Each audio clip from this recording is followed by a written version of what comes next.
of the world-famous Monster Factory, and you're listening to ECWF.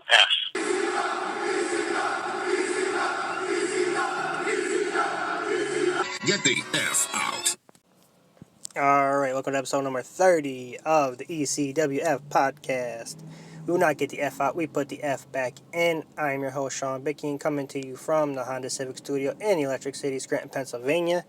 And my guest on this episode was Danny Cage of the world-famous Monster Factory, the owner, operator.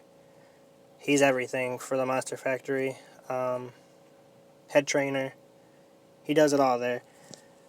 I really enjoyed this conversation, and I hope you guys do too. I apologize for all the background noise. There is a fire currently, not even a block away, so there are sirens and people and kind of background noise, but it doesn't distract it too much, so I apologize for that in advance.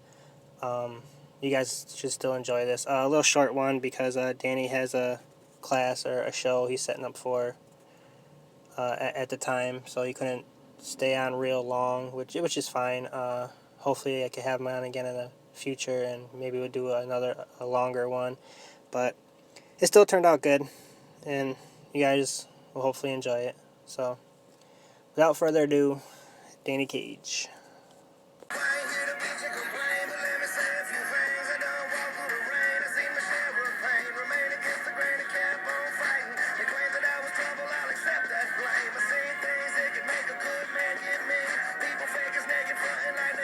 Back on the podcast here with Danny Cage from the world-famous Monster Factory, the owner, operator, head trainer, social media guy. How many hats do you wear for the Monster Factory? I also do the editing, the promoting, the booking, the uploading of our network, content, writing. You name it, I pretty much do it. Nice. Birthday parties, schedule them. Anything to do with the Monster Factory, I do it. So, Danny, when do you sleep? I don't. I sleep on average. It depends. Like last night, I didn't get to sleep till 6 a.m., but I was up at, I think it was 10 or 9 o'clock. So, Man. you know, my kids will think I'm lazy. They'll go, you know, you're laying in bed at 9 a.m. We've been up for 2 hours, but they don't realize that I fell asleep at 6 a.m. Yeah. Man. And yeah, especially with school being out too, right? Like. Yeah, it's crazy. And, you know, and I'm down, you know, I got an office in the basement with all the law editing equipment and stuff like that and software, so I'm doing that. I have 3 computers going on.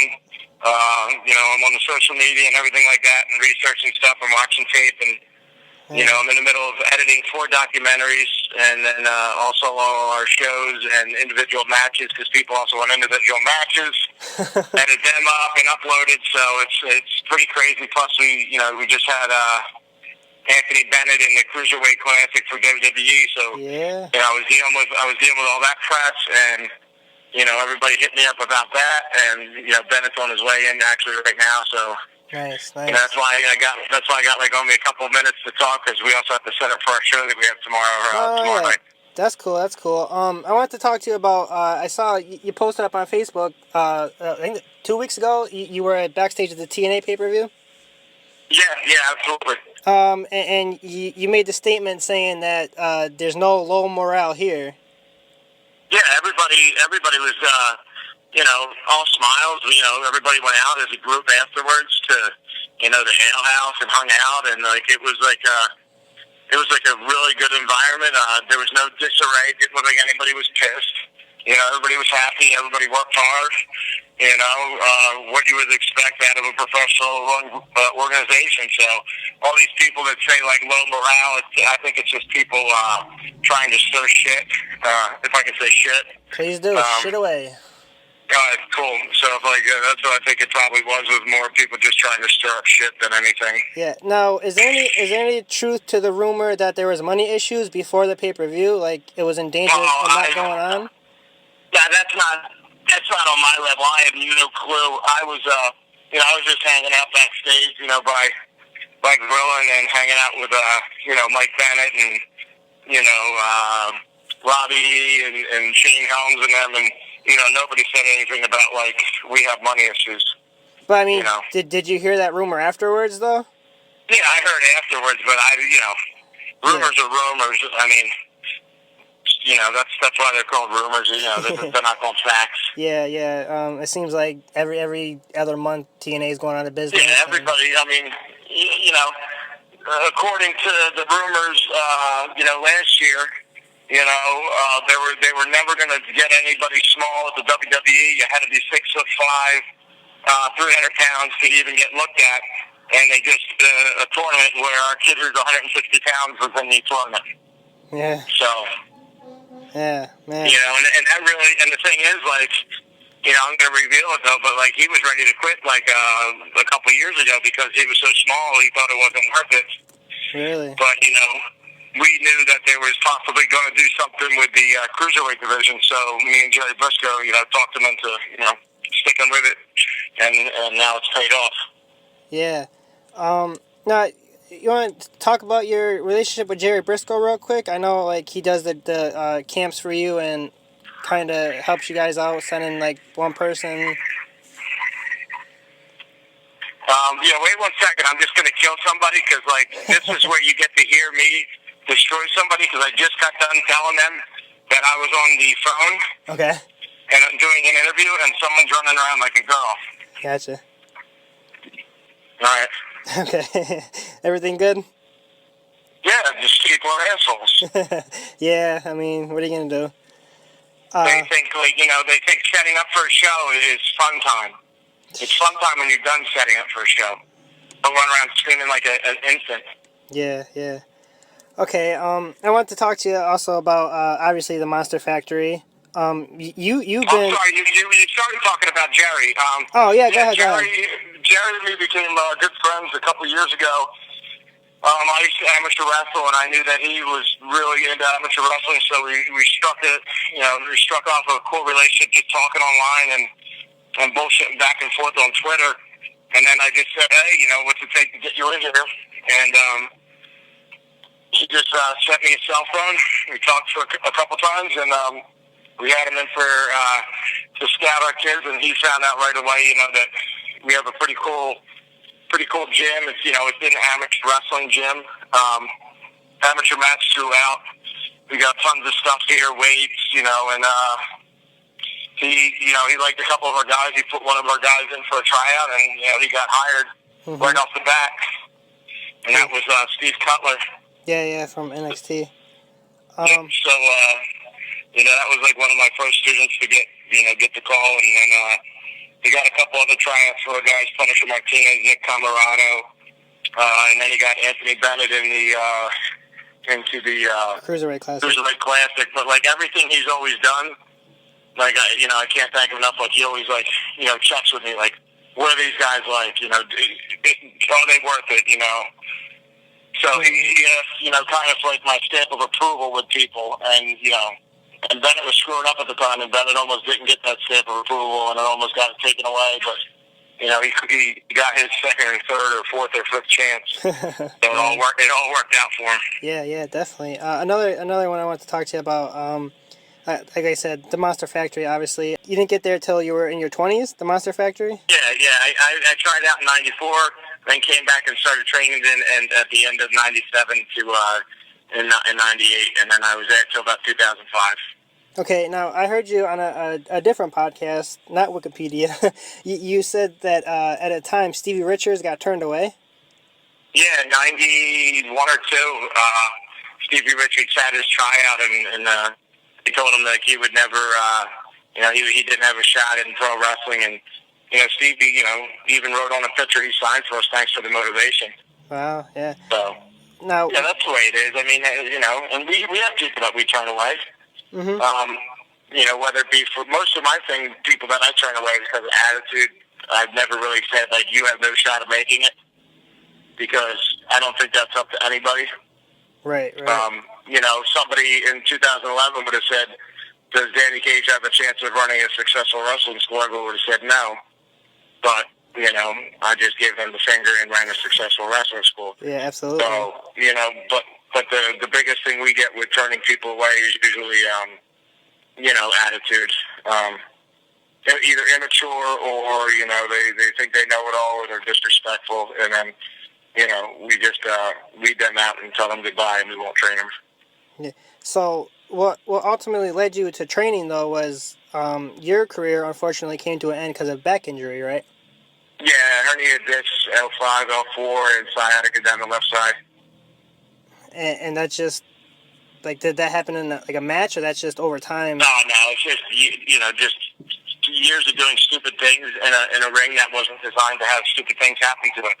It was we were training in a boxing ring. The Monster Factor was never what it was today. It was just it was a warehouse with a ring in it. That's it. There was nothing. Everybody thinks like this was always the place. The reason I made it like this is because this was what I always wanted. When I was training, this is the place I always envisioned that of training at. It was never like that. Like, Grey Wolf will tell you, it was a ring, and it was a building, and that was it.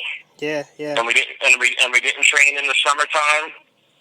Like, it's like the only reason it's the Monster Factory is by name alone. Like, nothing is like what it was. You know what I mean? Like, right. It's sure the name is the Monster Factory, but it's not the Monster Factory. You know what I mean? Like, it's not even close to what it was before. No, I know what you mean. Now, correct me if I'm wrong though. That's consideed like the first real like public wrestling school, right? Or one? Yeah, Buddy Rogers started it years ago. It was like in '83. Now Vern Gagne had a school, and but that was more for the AWA. And then they would do these, everybody else would do like little camps and try to break people in. But like this was like one of the first like actual, hey, we're gonna bring you in and teach you. Yeah, right. Okay, so you mentioned in 2011 you became a co-owner with Larry, and then eventually you took it over. And did you? It got the Monster Factory got moved originally, or from where it was? No, where it was before was it was like in Belmar, and it was in another gym.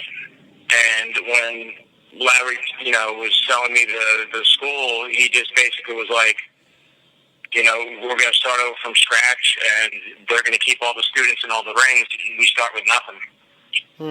So I had to start from nothing, and that's why, I got the website, the social media, Facebook, Twitter, had to buy rings, you name it. I mean, that's why, like, it took so long to really get the momentum because, I had to dump all that money into it. So basically all I got was the name.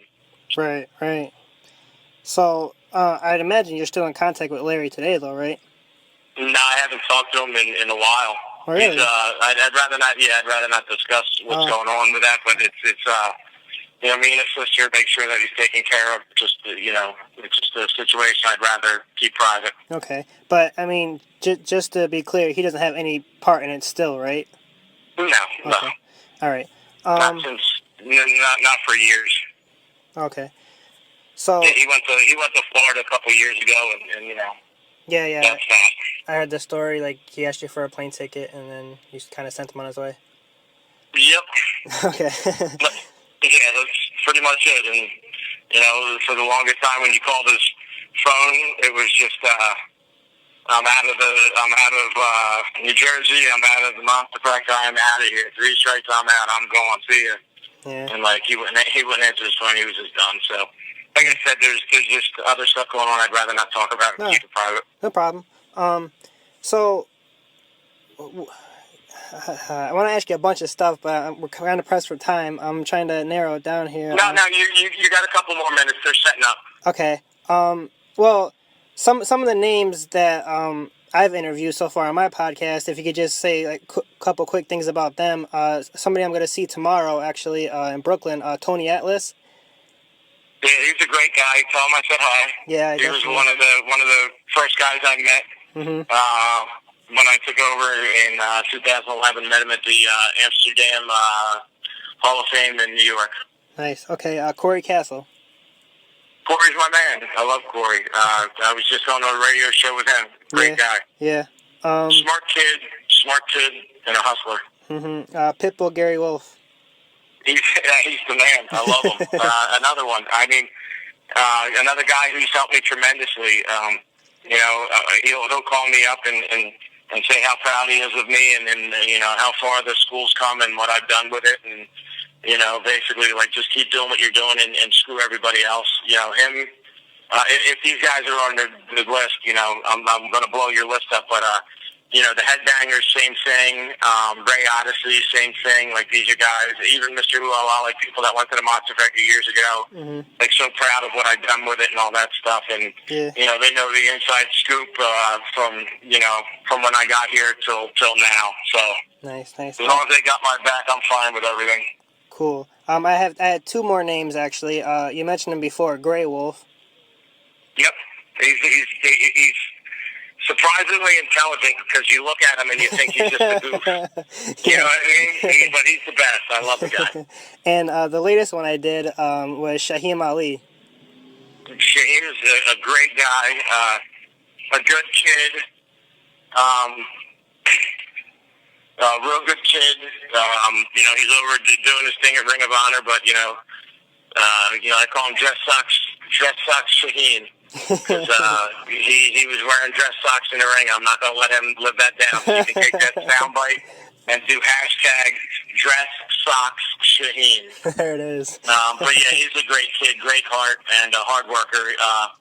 If he would just work even harder, like on his physique, like getting in shape and the cosmetics of the pro wrestling as opposed to the moves, I think sky's the limit for him. He's a great kid. Yeah, definitely. I hope, when I talked to him, I said I hope, like, everything, because he's kind of coming up in ROH, like you said, and he was talking about he wants to fight, like, Jay Briscoe and the Briscoes and Jay Lethal, and I'm like, that's the way to do it. Like, sky's the limit, you have to aim that high. Yep. Okay, as a guy who, yourself, almost went to the UFC back in the day, well, what are your thoughts on Brock Lesnar going back for a one-off? Lots pressure. Hello? Hello. Hey, what's up, buddy? How's it going? Good. How's it going, man? Good. Roman Reigns suspension? I'm glad he owned it. It's refreshing, because I tell all our kids, when you screw up, just own it. Don't blame anybody else. Don't try to point fingers. Don't, try to manipulate the system. If you got popped, just own it, Don't say, well, he does it, or they do it, and this. That's the worst thing ever. Yeah. So just own it and move on. Yeah, definitely.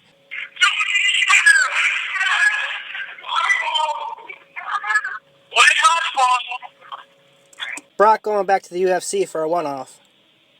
I don't mind. I mean, now you have UFC and WWE talking about it. So you have double the audience talking about wrestling. So that's good for everybody, because now you're exposing it to more people.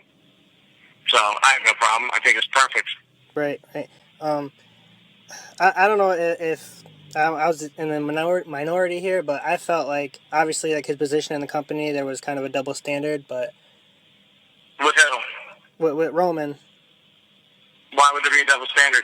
Well, because guys like Titus O'Neil got suspended for grabbing his arm, and then that was 90 days eventually. Yeah, but that's, again, you don't know that. You don't know exactly the story. Right. No, but seriously, though, because, like, that's what I think is, like, really crappy wrestling. Because, like, for example, I have people that I've kicked out or suspended. And they'll tell you, well, what about him? He did this and he did that. Right. But you don't know how many times these people have been late. Right. They've been a disruption. So there could have been a million things, and that was just the breaking point. You can't say that's the only reason. Yeah, you're right. To clarify, I wasn't. I don't want to pretend like I know anything what's going on or anything like that. Right. Because let's just, for example, like, we always get it. Like, I remember one time we were training this guy, and like everyone's like, "Oh my God, he should be champion. He's great. I was like, "No, the kid's an idiot behind the scenes. Like, I could never have him as champion. Like, he can't control himself. It would go to his head. He would, like, think the stuff is real. He would be a goofball. He would get in trouble. Yeah. So more goes into it than you know. Right. Yeah. So absolutely. It could be anything.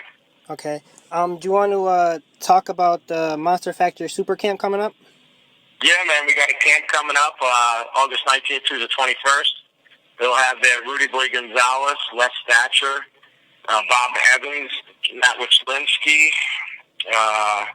Who else will be there? Of course, me, QT Marshall, Punisher Martinez, Bill Lyles, the Blue Meanie. And we're in talks possibly to get Bill DeMott down here as well, and a few other surprise guests that we can't speak of. But you can camp here, lodge here. It's $150, and it's basically 72 hours of learning. It's not going to be one of those camps where we're here from 1 in the afternoon until 5, and then you just call it a day. Now we're going to be here like morning, noon, and night doing nothing but wrestling. Nice. And we're looking for a film crew to possibly film it for a whole documentary just on our camps, because we're going to start doing these every couple months, and we're just going to keep upping the game, and either catch up or get the hell out of our way. Now, is that something that's going to be separate from the 4 other documentaries you're already working on? Yeah, this is a completely different one. We have so many, man. We got one about the show we ran in the snow. And then we had the one that we ran a show in a 24-inch snowstorm. Then we had a documentary that we're doing called Making the Monsters Challenge, where we had a group of people sign up for basically like a reality show, and they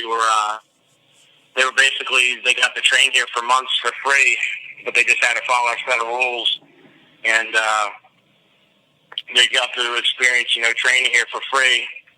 But it went from like 6 people down to like 3, real quick. Yeah. And then we got a couple documentaries on our shows, and a couple documentaries just on the Monster Factory in general. Plus, somebody filmed a documentary on me, but it's going to be like a 10-minute short. So they're giving me like all the footage because they followed me for 72 hours. Oh, so man. It should be tons of footage. That's cool. I definitely look forward to that one. A name you mentioned, one of the fellow trainers there, QT Marshall. He was your last match, right? Yep, Marshall. I'm sorry, yeah. What did you do? Get that off of Wikipedia? No. I actually got that. But I mean, what was the significance of him being your last match? Because he was just he was my opponent. My back was shot, and he was just starting out. And I was like, this is my last match, and people do those things where they leave the boots in the ring, and then they wind up like, I left them there just because they told me to, but I didn't give a shit. I don't get too sentimental over it. Now I do because I'm more connected with it, but back then I wasn't that connected with pro wrestling. I was pretty bitter and angry that, my back was shot. Yeah. And it was shot because I was training in a piece of crap ring and doing stupid things because people didn't care. Like, the trainers didn't really care what we were doing. It was just like playtime. So, I mean, it is what it is. It's pretty cool to look back now and see that, QT was my last match. Yeah. That was pretty cool. Yeah. I don't want to put words in your mouth or anything, but is there any regret, like, that you trained like that way, or if you went somewhere else? I mean, obviously you wouldn't be where you are today. No. The wrestling schools were all, it is what it is. Put it this way, if I didn't come here, then I wouldn't be in this position now. Right. So, I just saw something, and then, I'm basically just trying to make it better. Yeah. That makes sense. Okay, so what's going on besides the Super Camp? What else is coming up in the future for you? We got our show tomorrow. Anthony Bennett is back from the Cruiserweight Classic. He'll be wrestling LSG. We got in Marsalia wrestling Mikey Webb. Caden Full against Nick Camarada and Kyle the Beast. Cody Vance will be here. Punisher Martinez. So we got a nice little card set up, and it's $10 a seat and $15 for front row. MonsterFactory.org. It's right in Paulsboro, New Jersey. Family friendly, and it's cool because like usually like after the show I'll just be in the mood to just go, you know what, guys, everybody in here gets backstage tours.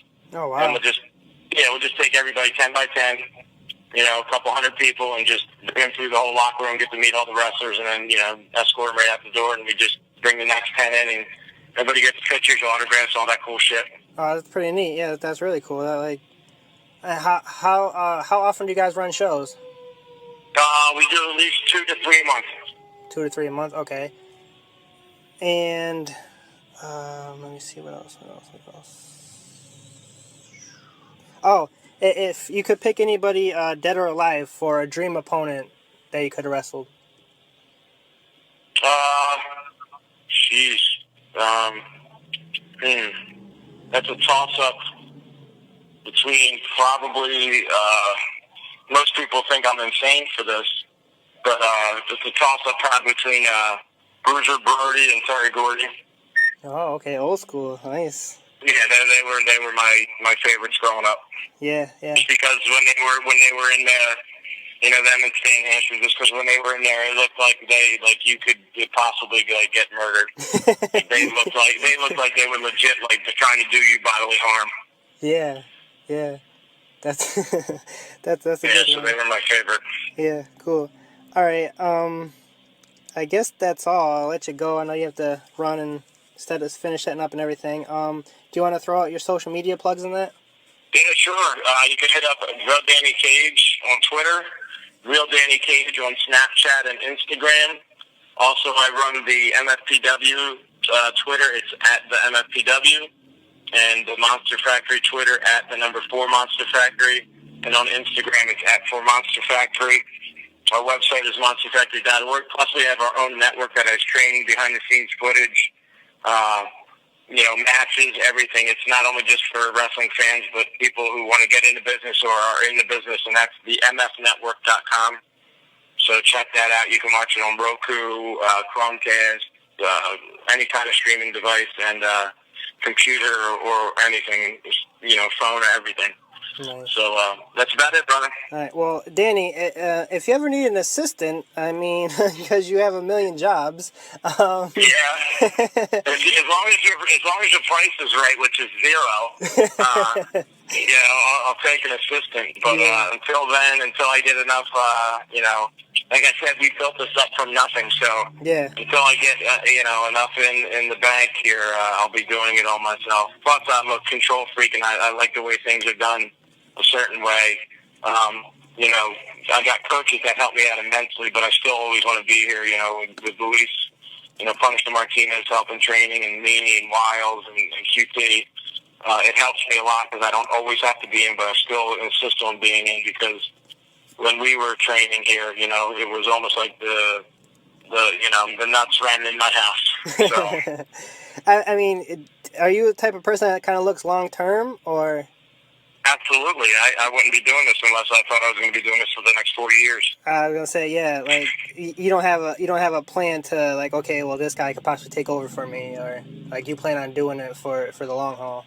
Oh yeah, I'm going to be doing this till I'm 70 years old. Okay. Is there any plans to open up a second school, possibly? There's talks. There's always talks of the franchising, but again, I'm going to make sure it's done right before. Basically, he would just say, "Here, give me $10,000 and go use my name," and right. That was it. There was nothing else. If I do it, there's actually going to be a franchise agreement. It'll be set up similar to ours. It'll run similar ways. Plus, our guys will go there and rotate with them. So there is talks. There could be a couple going in North Carolina, Florida, California, and Dallas. Any specific reason, like that area? No, that's just who I'm talking to right now. Oh, okay. So. That's all I can say about that. I gotcha. All right. Do you have anything else, Danny? No, that's it, buddy. Thank you so much, and I appreciate it. I got to roll right now. All right, that was my conversation with Danny Cage of the Monster Factory. Like I said, that was a quick one, but that's fine. Still worked out. Thought it was great. TNA, he was backstage at TNA pay-per-view. That was pretty interesting. And maybe the rumors might not be true. I don't know what to believe anymore at this point. Take it for what it is. Monster Factory obviously doing big things. Anthony Bennett, Cruiserweight Classic. Make sure you guys follow him. Check out all his stuff. Monster Factory, they have their own channel on the Roku and Chromecast. So really, really big things. And you can just look up the Monster Factory and see all the names that came out of there. I don't have to name them all. It speaks for itself. I will get out of here on my plugs. Most importantly, tomorrow, Saturday, June 25th, I will be making my ring announcing debut in Brooklyn, New York for Legendary Action Wrestling with the Brooklyn Brawler, Tony Atlas, Frankie Flo. It's going to be a great night, great event. I'm really looking forward to it. I can't wait. If you guys are in the Brooklyn area, please stop by, check it out. Tickets start at $10. I mean, that's a great deal. Ringside's only $15. So come out and support. And